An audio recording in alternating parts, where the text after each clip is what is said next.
오늘 부활주일에 하나님께 나와 예배하는 여러분들에게 부어주시는 하나님의 은혜가 여러분의 가슴 속에 샘솟듯이 솟아나는 은혜의 말씀이 되시기를 주의 이름으로 축원합니다. 어느 교회에 부흥회를 앞두고 성도들이 열심히 기도를 했습니다.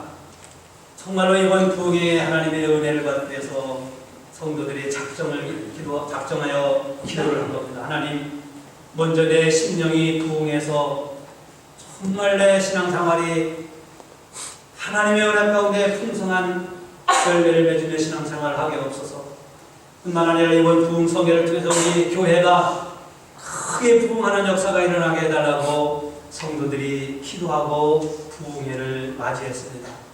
정말로 부흥성회가 은혜가 충만했습니다. 온 성도들이 부흥에 열심히 참석해서 은혜를 받았다고 즐거워하고 기뻐했습니다. 그런데 부흥의 다음 주일날 이 교회에 이런 일이 생긴 겁니다. 다음 주에 이 교회가 야외를 가는데 어떤 분들은 이왕 야외에 갈 거 하루 저녁 잠자는 대로 가자, 하루 저녁 자는 대로 가자. 그랬더니 한 일부분에서는 아니 하루가 당일치기 갔다 오기도 어려운데 무슨 하루를 자고 오느냐, 말도 안 되는 소리 하지 말라고 교회가 싸움이 벌어진 겁니다. 부흥회 끝나고 그 다음 주이네요. 그것도 우리가 어떻게 해서 전도해야 되냐, 어떻게 해서 우리가 교회를 충성해야 되냐, 그런 문제 가지고 다투는 것이 아니라 어디로 놀러 갈 것이냐. 어떤 분들은 1박 2일로 가자고 그러고, 어떤 분들은 하루도 갔다 오게 그러니까 가까운데 그냥 갔다 오자고. 그래서 교회가 분란이 생겨서 그 주 이후에 많은 가정들이 교회를 떠나고 말았습니다. 이것이 오늘 우리 교회들의 모습이고 이민교회의 모습입니다. 여러분 같으면 이런 일이 있을 때 어떻게 하셨을까요? 한쪽으로 이쪽으로 서로 우기고 내가 주장하는 것을 우겨야 했을까요? 주장했을까요? 그럴 때는 담임 목사가 정하는 대로 따르면 돼요. 이럴 때 아멘이 나오셔야 되는데, 이런 때는 담임 목사가 정하는 대로 따르면 돼요. 아멘. 그럼 교회는 문제가 안 생겨요. 당일치기를 가기를 원하는 분들이 당일치기가 안 되면 내년에 당일치기로 가면 되고, 1박 하기를 원하는 분들이 다음 주에 당일치기로 가면 다음에 또 1박으로 가면 되고, 그러면 되지 않습니까? 그런데 부흥회 끝나고 나서 이게 웬일입니까? 여러분, 교회는 끝나고 났을 때가 중요한 거예요. 우리 교회가 지난주에 사순절 특별 새벽기도 기간을 가져서 많은 분들이, 정말로 생각하지 않았던 분들이 어린아이들까지 나와서 열심히 기도했습니다. 문제는 부활 이후에, 그리고 기도 이후에, 부흥회 이후에, 교회의 행사 이후에 오늘 우리가 어떤 신앙을 가져야 할 것인가, 오늘 성경은 우리에게 그 답을 제시해 주고 있습니다. 부활하신 예수님을 만난 제자들은 처음에 예수님을 보자 유령인 줄 알고 무서워서 벌벌벌벌 떨었습니다. 유령. 근데 예수님은 두려워하는 제자들에게 십자가에 못 박혔던 손을 보여주시고, 발에 못을 박혔던 발을 벗어서 발을 보여주시고, 옆구리도 보여주시면서 이렇게 말씀하셨습니다. 유령은 살과 뼈가 없지만은 봐라, 나는 있지 않느냐, 내가 살아서 여기 돌아왔다, 내가 부활해서 여기 왔다고 제자들에게 부활하신 예수님의 모습을 보여주고 확인시켜준 말씀이 오늘 본문의 말씀입니다. 제자들이 부활하신 예수님을 보고 왜 두려워하는가? 왜 부활하신 예수님을 보고 두려워하는가? 그 두려워하는 이유를 알면은 오늘 우리가 인생을 살아가면서 두려워하게 되는 이유를 깨닫게 됩니다. 제자들은 불확실성 때문에 두려워하는 거예요. 정말로 예수님이 부활한 건가? 눈으로 보고도 만져보고도 이분이 정말로 예수 예수가 맞는가? 불확실한 거예요. 왜냐고 하면은 이따가도 말씀 나오지만 자기들의 경험에 비춰서 보면은 도저히 사람이 죽었다가 부활할 수는 없거든요. 불확실합니다. 오늘 우리도 장래에 대한 불확실 때문에 두려워합니다. 장래 나의 노후의 문제는 어떻게 될까? 장래 내 경제적인 문제, 나의 사업은 어떻게 될까? 장래 우리 가정의 부부의 문제는 어떻게 될까? 장래 내 인생은 어떻게 될 것일까? 이 장래에 대한 불확실성 때문에 오늘 우리는 두려워하고 있습니다. 여러분, 이 제자들은 예수님을 보고 두려워하는 이유 또 하나 있습니다. 잘못 알고 잘못 판단하는 거예요. 오늘 제자들의 모습을 보세요. 분명히 예수님은 부활하셔서 살아나셔서 예수님은 제자들 앞에 오셔서 부활을 못 받겠던 손을 보여주시지만은 제자들은 예수님을 잘못 보는 겁니다. 잘못 판단하는 거예요. 오늘 우리가 살아가면서 잘못 보고 잘못 판단하는 일 때문에 얼마나 두려워하는 일이 많습니까?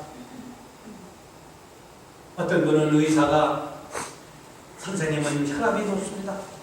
이 한마디 때문에 늘 두려워하는 거예요. 내가 혈압 높아갖고 언젠가는 뇌졸중 걸리는 거 아닌가? 조금만 어지러우면 나 혈압 높아갖고 가다가 뇌진탕 걸리는 거 아닌가? 늘 불안하고 두려운 겁니다. 혈압 높다고 해서 다 뇌진탕 걸리고 뇌졸중 걸리는 거 아니에요. 혈압 높다고 해서 금방 인생이 떠나는 거 아니에요. 그런데도 조금만 혈압 높아도 금방 어떻게 인생이 될 줄 알고 왜 잘못 알고 잘못 판단하기 때문에 그렇습니다. 정말로 어떤 분은 정말 사랑하는데 그 사랑을 잘못 알고 잘못 판단하고 오해해서 저 사람이 나를 떠나면 어떡하나, 저 사람이 나를 배신하면 어떡하나, 저 사람이 나에게 해코지하면 어떡하나, 저 사람이 나에게 이런저런 일을 얼마나 사람들이 불안하고 두려워합니까? 그런데 하나님은 우리에게 두려워하지 말라. 저는 불안하고 두려울 때마다 이사야 41장 10절의 말씀을 늘 암송합니다. 두려워하지 말라. 내가 너와 함께하리라. 놀라지 말라. 나는 네 하나님이 됨이니라. 내가 너를 굳세가리라. 참으로 너를 도와주리라. 참으로 나의 의로운 오른손으로 너를 붙들리라고 하시는 말씀입니다. 하나님은 우리에게 두려워하지 말라고 성경을 통해서 말씀하고 있습니다. 예수님은 우리에게 이렇게 말씀합니다. 하나님은 너희의 머리털까지도 다 세신받으렸나니 두려워하지 말라. 너희는 참새보다도 귀한 존재니라. 디모데후서 1장 7절에서 사도 바울은 하나님이 우리에게 주신 마음은 두려워하는 마음이 아니라고, 하나님이 우리에게 주신 마음은 두려워하는 것이 아니라고 디모데후서 1장 7절은 우리에게 말씀합니다. 다음은 29장 25절 말씀을 보면 사람을 두려워하면 올무에 걸리거니와, 우리가 사람을 보고 두려워하면 올무에 걸리거니와 여호와를 의지하는 자는 안전하리라고 성경은 우리에게 말씀합니다. 진작 예수의 부활을 누구보다도 더 믿고, 진작 예수의 부활을 더 믿고 기뻐하고 즐거워해야 할 제자들이 예수님의 부활을 믿지 못하고 의심하고 있는 모습을 오늘 성경은 말씀합니다. 부활하신 예수님을 만난 제자도 있었습니다. 그런데도 그들은 대체적으로 예수님의 부활을 믿지 못하고 의심하고 있는 거예요. 왜 이들은 그러면 부활하신 예수님을 만나고 보기도 했고 부활했다고 하는 소식을 들어보기도 했지만은 믿지 못하고 의심하고 있었을까요? 여러분, 예수님의 부활의 사건은 엄연한 역사적인 사건입니다. 예수님 당시서부터 지금까지 부활을 믿는 사람도 있고 안 믿는 사람도 있어요. 아마 여기 계신 분 중에서도 어떤 분은 에이고 무슨 부활이라는 게 있을까? 내가 나중에 부활할까? 이렇게 혹시 의심하는 분이 계시는지도 몰라요. 어떠한 사건이 일어나도 꼭 그 사건에 대해서 믿는 사람이 있고 안 믿는 사람이 생깁니다. 어떠한 것이 진실을 할지라도, 이 역사적인 사건이 진실을 할지라도 그 사건을 믿는 사람이 있고 꼭 안 믿는 사람이 생겨요. 예수님이 부활하셨어도 예수의 부활을 믿는 사람이 있고 안 믿는 사람이 있고, 오늘 우리가 예수님을 믿기 때문에 다음에 우리도 예수님처럼 부활해서 영원한 하나님 안에 들어갈 것을 믿습니다. 그러나 믿음을 가진 사람이 있는가 하면 믿지 못하고 혹시 혹시 그럴 일이 있을까 생각하는 분이 계시는지도 몰라요. 근데 성경을 보면은요, 예수님이 정말 부활하셨음에도 불구하고 예수님의 부활을 믿었다, 예수님의 부활을 온 백성들이 믿었다고 하는 말씀은 기록되지 않고 부활을 의심했다, 오히려 의심하는 자가 있었다, 이렇게 기록하고 있습니다. 그럼 왜 그럴까요? 이왕이면 예수님이 부활하셨을 때 온 백성들이 예수의 부활을 다 믿고 하나님 앞에 영광을 올려드렸더라, 이런 말씀을 기록하면 좋을 텐데 오히려 의심하는 자가 있었다. 그런데요, 정말로 다른 사람들은 몰라도 제자들만큼은 예수의 부활을 왜 믿지 못하고 의심하고 있었을까? 그건 아까 말씀을 드린 것처럼 자기들의 경험을 말씀보다도 더 의지하고 있어서 그래요. 자기들의 경험은 뭡니까? 지금까지도 우리가 살면서 부활했다고 하는 소식은 들어본 적이 없어. 내가 내 인생을 경험 아무리 해봐도 부활, 주님이 살아계실 때 내가 3일 만에 부활할 거다, 다시 살아날 거다 말씀하셨지만은 그 말씀은 이제는 철거가 버렸어요. 왜? 말씀보다도 내 경험을 앞세우면 우리는 예수님이 세상 없어도 여기에 오셔서 어떤 말씀을 해도 우리는 믿을 수가 없습니다. 오늘 우리의 인생의 경험을 믿는 사람들은 하나님의 말씀을 믿을 수가 없어요. 하나님의 말씀을 믿는 사람은 내 경험도 내 지식도 나의 인생의 경륜도 다 밀어내고 하나님의 말씀을 우선적으로 믿는 사람이 그리스도인인 줄로 믿습니다. 오늘 여러분들이 이런 믿음을 가지시길 주의 이름으로 축원합니다. 부활절을 이런 믿음을 회복하는 거예요. 예수님은 예수님의 부활을 믿지 못하는 제자들을 책망하셨습니다. 38절 말씀을 보면 예수께서 가라사대 어찌하여 두려워하고 어찌해서 마음의 의심을 갖고 있느냐? 자, 만져보고 보고 확인해봐라. 예수님이 그래도 이 제자들이 긴가민가? 그래서 예수님이 아예 확인시켜주기 위해서 여기 먹을 것이 있느냐? 그랬더니 구운 생선이 있어서 예수님은 생선을 드셨다. 이 정도 되면 또 믿어야 될 거 아니에요? 이 정도 되면 그래도 정말로 의심을 또 저버리고 자기의 경험을 다 버리고 예수님이 정말 부활하셔서 여기 오셨구나 하는 것을 믿어야 되지 않겠습니까? 여러분 같으면 어떻게 하겠어요? 믿었을 것 같아요? 안 믿었을 것 같아요? 여러분, 오늘날 우리가 살아가면서 말씀과 내 경험이라고 하는 것, 하나님의 말씀과 내 지식이라고 하는 것, 하나님의 말씀과 내 형편이라고 하는 것, 하나님은 나에게 말씀하셔서 너는 감사하는 자가 되라, 너는 기도하라, 항상 기뻐라 말씀하셨는데 내 형편은 감사할 조건이 없습니다. 내 형편은 감사할 만한 이유가 없습니다. 그러면 우리는 하나님은 감사하라고 하는데 나는 감사할 만한 형편이 아니라고 해서 불평하고 원망하고 투덜거리고 인생을 그냥 찡그리고 살아가야 합니까? 아니거든요. 내 형편이 지금 아주 열악한 상황이랄지라도, 내 형편이 지금 너무너무 어려운 상황이랄지라도 하나님께서 말씀에 너는 감사하는 자라고 하면 감사할 때 열악한 조건을 이기고 열악한 조건이 물러가고 더 좋은 조건을 하나님이 역사해 주시는 거예요. 그런데 오늘 우리들은 하나님의 말씀보다도 내 경험과 내 상황과 내 조건과 내 형편을 먼저 따지기 때문에 하나님이 우리를 부르셔도 우리는 나오지 않습니다. 하나님이 너희는 나와서 하나님을 예배하는 자가 되라고 예배드리지 않습니다. 기도하는 자가 되라고도 기도하지 않습니다. 왜 그렇습니까? 내 형편, 말씀을 지켜놓기 때문에 이 제자들이 지금 그런 모습으로 있는 거예요. 그래서 이 베드로라고 하는 사람도 말이에요. 이 베드로라고 하는 사람은 오늘 예수님이 여기 찾아오기 전에 예수님이 부활하신 것을 확인했고 만났던 사람이에요. 그런데 이 베드로는 정말 예수님이 부활했나 긴가 민가? 그러다가 말입니다. 이 베드로에게 찾아오신 예수님,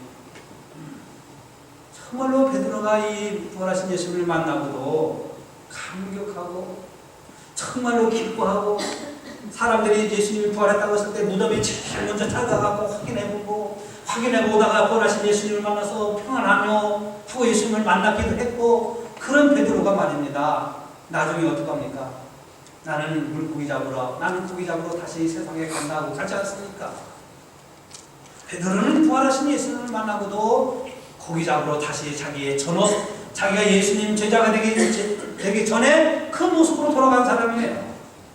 여러분, 이렇게 보고도 믿지 못하는 사람들이 바로 제자들이었어요. 근데 제자들만이 아니라 오늘 우리도 마찬가지입니다. 의심하고, 정말 내가 기도하면 내 병에서 나을까? 정말로 내가 기도하면 내 문제가 해결될까? 정말로 이 문제 가지고 내가 하나님 앞에 나가면 내 문제가 나의 가정에, 나의 부부간의 문제, 내 자식의 문제, 그리고 사업의 문제, 내 인생의 이런 문제들을 하나님 해결해 주실까? 의심하는 거예요. 그 의심이 오늘 우리의 믿음을 파괴시키는 거예요. 사탄 마귀는 어떻게 해서든지 우리로 하여금 의심하도록 만드는 거예요. 그래서 하나님 앞에 나오지 못하도록 만드는 게 마귀가 하는 거예요. 여러분, 베드로가 예수를 만나고 변화되었다든가, 베드로가 부활하신 예수님을 만나고 그가 복음을 증거하는 사람이었다든가, 베드로가 예수님을 만나고 그가 뭔가 정말로 예수의 사람이 되었다고 성경은 기록한 적이 없습니다. 기록하지 않아요. 또 베드로는 그런 사람도 되지 못했고 제자들도 그런 사람이 되지 못했어요. 여러분, 그래서 예수님은 이번에는 직접 오셔서 열한 제자들에게 예수님이 부활하신 그 십자가에 못 박혔던 모습을 보여주시고, 아예 또 음식까지 드시고, 또 그것도 안 되니까 성경을 풀어서 가르쳐주는 거예요. 선지자로부터 지금까지 구약에 하신 말씀, 예수님이 사역하시며 전하신 그 말씀, 예수님이 하신 말씀은 그대로 된다. 하나님이 하신 말씀은 그대로 이루어진다. 그 이루어진다는 것을 제자들에게 가르쳐서 깨닫게 하신 거예요. 이 정도 되면은, 자, 여러분 생각해 보세요. 눈으로 보았습니다. 이것이 꽃입니다. 이 꽃이 조금 주저앉았어요. 이것이 꽃입니다. 자, 눈으로 보았어요. 그리고 이거 봐서도 이게 꽃인지 아닌지 확인을 안 하니까 꽃도 냄새 맡아보고 꽃이 아닌가 아닌가 또 확인시켜주면서 꽃에 대해서 예수님이 말씀까지 다 하신 거예요. 근데도 제자들은요, 전혀 예수님이 너희는 나의 증인이 되라고 하셨지만 증인이 되기는커녕 꽁꽁 숨어버리고 무서워서 두려워하고 떠올리고 있는 거예요. 여러분, 예수님을 보고 나면은, 부활하신 예수님을 보고 나면 우리 생각 같아서는 예수님 부활하셨다고 하다 증거하고 증인이 될 수 있지 않겠어요?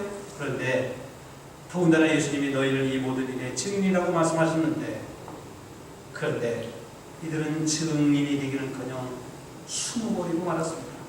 여러분, 그래서요, 오늘 예수님이 너희는 이 모든 일의 증인이라 이렇게 말씀하는데, 증인이라고 하는 말은 헬라어로 마르투리아라고 하는 말은 마르투리아. 이 증인은 내가 보고 알고 확인한 것을 사실대로 말하는 사람이 위트니스, 이게 증인이에요. 그래서 증인을 헬라어로 마르투리아라고 합니다. 근데 여러분, 마르투리아라고 하는데 영어로 순교자를 뭐라고 합니까? 마르티어라고 합니다. 그러니까 이 헬라의 마르투리아라고 하는 말이 변형되어서 영어의 순교자는 마르티어라고 합니다. 그러니까 순교자가 증인이라는 거예요. 다시 말씀드리면 증인이 되기 위해서는 순교해야 된다는 말씀입니다. 왜냐하면요, 여러분, 제가 여러분에게 전해드릴 말씀을 들으면, 그래서 이 제자들이 보고도 성경을 또 말씀을 듣고도 꽁꽁 숨어버리고 있구나 하는 것을 깨닫게 돼요. 왜냐하면요, 자, 유대교의 대제사장 가야바, 그리고 로마의 총독 빌라도, 그리고 유대교의 제사장들, 서기관과 바리새인들이 예수를 볼 때는 나쁜 놈이에요. 사람들을 미혹하는 사람이에요. 저 사람은 없어져야 할 사람입니다. 저 사람은 죽여야 할 사람입니다. 그래서 저들이 작당해갖고 예수를 십자가에 못 박아 죽였습니다. 그래서 예수님은 죽음을 당하셨습니다. 그런데 하나님은 그 예수를 살리셨어요. 하나님은 그 예수를 부활시키셨어요. 이것은 무엇을 의미하느냐? 저들이 작당하고 모함해서 예수를 죽였지만은 하나님의 생각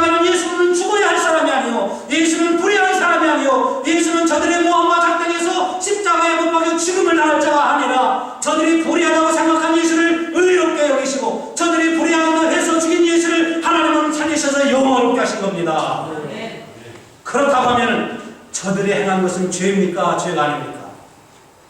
죄예요, 죄가 아니에요. 하나님은 의롭다고 하시는데 이들은 예수를 죄인이라. 하나님은 예수를 영화롭게 하시는데 이 사람들은 예수를 못 박아 죽이고 처치하고 말았어요. 그러면 이 사람들은 의인입니까? 죄인입니까? 죄인이거든요. 그 죄인들 앞에서 예수님이 부활했다고 하면은 이들이 부활했다고 하는 사람들을 가만 놔두겠어요? 상주겠어요? 죽이거든요. 그래서 이 제자들이 자기가 죽음을 당하니까, 자기가 순교자가 되지 않으면은, 순교의 증인이 되지 않으면 죽음을 당하니까 두려워서 숨어버리고, 예수님을 보고도 의심하고 살아계신 예수님을 확인하고도 저들이 예수의 부활을 믿지 못하고 있는 거예요. 증거하지 못하고 있는 거예요. 전하지 못하는 거예요. 부활하신 예수를 보고도 저들의 생활이 변화되지 못한 거예요. 부활의 기쁨을 정말로 누리지 못하고 전하지 못하는 거예요. 왜? 이들이 예수 부활했다고 하는 사람을 내버려두지 않고 박해하고 죽이니까. 그래서 예수 부활의 증인이 되기 위해서는 예수님이 부활 이후는 어떤 신앙을 가져야 할까요? 여러분, 예수 부활 이후의 신앙은 예수님이 부활했습니다. 그래 예수님을 만났습니다. 부활하신 예수님을 내가 보았습니다. 부활하신 예수님 그 말씀을 들었습니다. 여기에 머무는 게 아닙니다.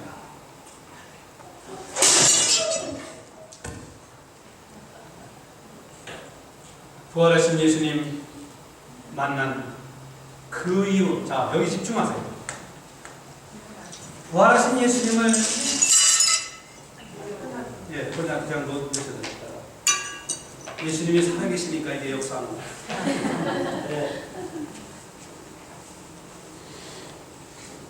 부활하신 예수님을 만나고 보고 듣고 말씀을 들었어도 자기들이 죽음을 당할까봐, 자기들에게 박해를 당할까봐, 자기들에게 손해를 당할까봐 저들은 예수를 증거하지 못하고 있는 거예요. 오늘날도 교회는 다니지만은 은혜는 받았지만 그 은혜 받은 이후의 삶이 멈춰있는 교회, 은혜 받고 성령을 안에 은혜 받고 예수를 믿어서 구원받고 직분도 받았지만 그 받은 이후의 문제에 거기에 멈춰있는 성도들이, 그 교회들이 얼마나 많습니까? 세상이 무섭고 사람들이 나를 싫어할 것 같고 사람들이 나를 안 좋아할 것 같고 사람 눈치 때문에, 세상 권력 때문에 내가 물질적으로 손해를 할 것 같기 때문에 내가 예수를 믿고 교회를 다니지만 여기에 머물러 있는 거예요, 오늘 제자들이. 그래서 예수님이 하신 말씀이 뭡니까? 너희는 예루살렘을 떠나지 말고 하나님의 약속하신 보혜사 성령을 받기까지 예루살렘을 떠나지 말고 보혜사 성령을 기다리라고 하신 거예요. 오늘 그래서 49절 말씀을 보면 하나님께서 하늘로부터 우위로부터 내려오신 하나님의 능력을 입을 때까지 이 성의 예루살렘에 머무라고 하신 거예요. 그래서 제자들은 예수를 보고도, 부활하신 예수를 만나고도 무서워서 떨리고 있지만은 그 이후에 마가의 집에서 120명과 함께 기도에 들어가지 않습니까? 그래서 부활절과 오순절은 뗄 수가 없어요. 아무리 부활절이 있었다 할지라도, 아무리 예수가 부활했다 할지라도 부활을 증거하는 사람이 없었다면 예수의 부활은 그냥 그때 당시의 신비로 끝나고 말았을 겁니다. 그런데 하나님은 이 사람들로 하여금 기도하게 하시고 10일 동안 뜨겁게 기도하고 하나님이 약속하신 보혜사 성령을 받면서 기도할 때 성령의 불이 효과, 성령의 불의 역사가 기도하는 120명에 힘하고 그들이 성령을 받고 나니까 그다음부터는 예수 부활했다고, 예수 다시 사셨다고, 예수님 사셨다고 증거하는 증인이 됐지 않습니까? 그러므로 중요한 게 뭡니까? 예수님 부활한 게 중요한 겁니까? 예수님 부활하신 예수를 만난 것이 중요한 겁니까? 부활 이후에 신앙을 어떻게 살아가느냐, 이게 더 중요한 거예요. 오늘 여러분들이 이 교회 나와서 예배를 드리는 이 예배가 중요합니다. 그러나 이 예배 중요 끝나고 나서 집에 가서 생활이 어때야 됩니까? 밖에 나가서 생활이 어때야 됩니까? 오늘 예배 드리고 나서 남편에게 대하는 태도가, 자식에게 대하는 태도가, 아내에게 대하는 태도가 어때야 됩니까? 변화돼야 됩니다. 네. 사랑을 줘야 됩니다. 친절해야 됩니다. 말 한마디라도 잘해야 됩니다. 그래야 내 와이프가, 내 아내가 교회 갔다 오더니 변했구나, 예배 드리고 나서 변했구나, 은혜 받았구나. 그러지 우리는 예배 받은 것으로, 예배 드린 것으로 여기서 끝나면 향하는 부활절 이후의 신앙은 우리는 여기서 머물고 마는 거예요. 사랑하는 성도 여러분, 그러므로 은혜 받은 이후 오늘 우리는 어떤 신앙생활을 해야 되고, 여러분들이 교회에 나와서 하나님 앞에 예배를 드린 이후에 오늘 우리 신앙생활을 어떻게 해야 되고, 그리고 오늘 우리가 기도하고 나서의 신앙생활은 어떠해야 되고, 그리고 내가 직분을 받고 난 이후의 신앙은 어떠해야 되는가요? 예수의 제자들을 통해서 오늘 하나님 우리에게 분명한 것을 가르쳐주고 있습니다.